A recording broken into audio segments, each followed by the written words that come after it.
안녕하십니까. 하나국어의 하나쌤입니다. 자, 오랜만에 우리 국어 공부법에 대한 강의를 다시 한번 찍게 됐는데, 오늘은 예비고등학교 1학년 친구들 어떻게 국어 공부하면 좋을지, 시기적으로도 지금 상당히 좀 준비를 해야 될 때라는 건 알고 계시죠? 10월 달이고 이제 10월 달 되면은 고등학교는 입시가 다 거의 끝나기 때문에 11월 달부터 아마 이제 고등학교 선행을 시작해야 된다는 생각을 다들 갖고 있을 거예요. 자, 근데 고등학교 1학년 국어를 공부할 때 일단 1차적으로 어떤 걸 잘 보고 싶어서 고등학교 1학년 국어를 미리 공부를 해야 되죠? 당연히 내신입니다. 왜 내신을 잘 봐야 되죠? 그렇죠. 대학교 입시에서 수시로 들어가려고 하는 거잖아요. 그러니까 수시 입학에서 가장 유리한 게 내신이기 때문에 그 내신 대비를 고등학교 1학년부터 잘해야 된다는 건 다들 알고 계실 거예요. 자, 근데 문제는 고등학교 1학년 친구들이 순서를 모르는 거예요. 어디부터 시작해야 되냐고, 내신을.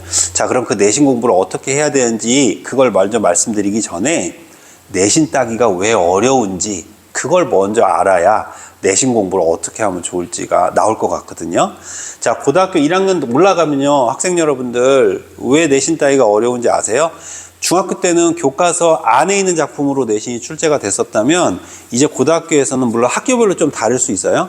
학교별로 조금씩 다를 수 있는데, 내신 따기가 어려운 어려운 고등학교들은 보면 교과서 외에서 출제를 해요. 교과서 외에서 출제한다는 건 무슨 말이죠? 교과서 작품을, 물론 교과서 작품도 출제를 하겠죠. 근데 그 작품만 가지고 평가를 하는 게 아니고 교과서 바깥에 있는 작품을 출제를 해서 여러분들한테 변별력을 만들려고 한단 말이에요. 그다음 두 번째는 뭐가 있냐면 모의고사를 반영을 해요. 모의고사 형태를 내는 학교들도 있어요. 자, 이런 식으로 내신이라고 하는 장르가 이렇게 중학교와는 좀 다른 방법으로 출제가 되기 때문에 여러분들이 공부하는 순서를 잘 잡아가지고 하나씩 단계별로 좀 공부를 하시면 좋겠습니다.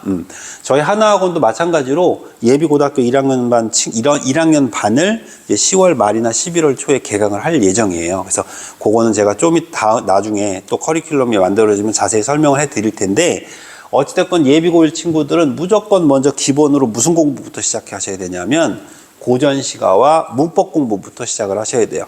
왜 그럴까요? 내신 대비를 할 때 학생들이 제일 많이 어려워하는 장르가 바로 고전시가와 문법이기 때문에 그래요. 학교에서 문법을 배우거든요. 근데 문법이 이해가 안 되는 거예요. 학교에서 문법 문제를 주거든요. 근데 안 풀리는 거예요. 자, 왜 그럴까요? 문법을 이해하지 못하는 거예요. 고전시가 작품이 나오거든요. 근데 읽을 줄을 모르는 거예요. 이게 무슨 내용인지 판단을 못 하겠는 거죠. 그럼 당연히 문제를 풀 수 없겠죠. 그래서 고전시가와 문법은 무조건 기본으로 제일 먼저 장르에서 공부를 해 놔야 되는 겁니다. 마찬가지 하나국어에서도 이 고전시가하고 문법을 기본 강의로 깔아놓고 여러분들한테 가르치는 강의를 개설을 할 거예요. 그건 나중에 개설이 되면 여러분들이 신청해서 들으시면 되고요. 자, 그 다음에 두 번째로 여기 끝났잖아요. 여기 1단계가 딱 끝났잖아요. 자, 그럼 두 번째로 뭐를 해야 될까요? 필수라고 써져 있죠. 문학과 비문학 공부를 해야 되는데 중학교 때랑은 조금 달라요. 어떻게 다르냐면 중학교 때는 여러분들 1학기, 2학기 때 현대시 배운다 그러면은 현대시를 한 몇 편 정도 배워요? 많이 배워야 한 서너 편 배우고 난 다음에 시가 끝나죠.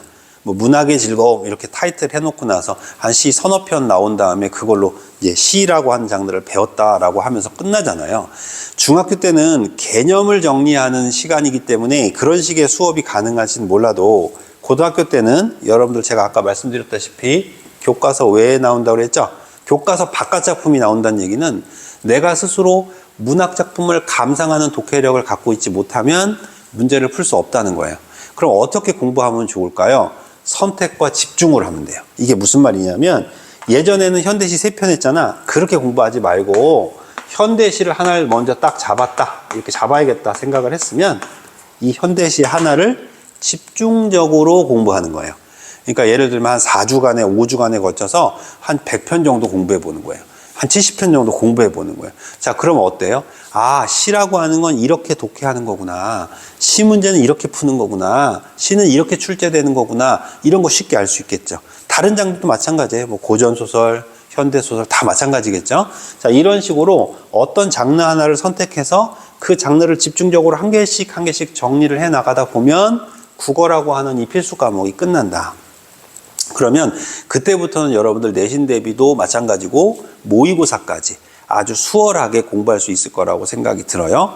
자, 이 선택 과목은요, 여러분, 이건 고등학교 2학년 때, 3학년 때 올라갔을 때 하는 거니까 이건 크게 신경 쓸 필요가 없고, 고등학교 1학년 친구들은 이 두 가지에 집중을 해서 공부하면 되겠다. 자, 정리 한 번만 해볼까요? 자, 1번. 제일 먼저 뭐부터 하라고요? 고전시가 문법부터 공부해라. 얼마나 공부하라고요? 수능 볼 수 있을 정도의 수준까지. 이건 정말 중요한 겁니다. 한 번 끝내놓으면 그 다음부터는 할 필요가 없는 게 바로 고전시가 문법이거든요. 그러니까 지금 완벽하게 정리해서 끝내놓으세요. 자, 두 번째. 그거 끝났어요? 자, 그럼 문학과 비문학을 둥글둥글하게 큰 틀에서 공부하려고 하지 말고 한 장르씩 한 장르씩 선택해서 집중적으로 공부해라. 자, 이게 바로 고등학교 1학년 친구들이 내신을 잘 받기 위해서 공부해야 하는, 또 나중에 수능을 잘 보기 위해서 공부해야 하는 바른 공부법입니다. 아시겠죠? 자, 다음 시간에는 또 다른 내용을 가지고 또 인사드리도록 할게요. 고맙습니다.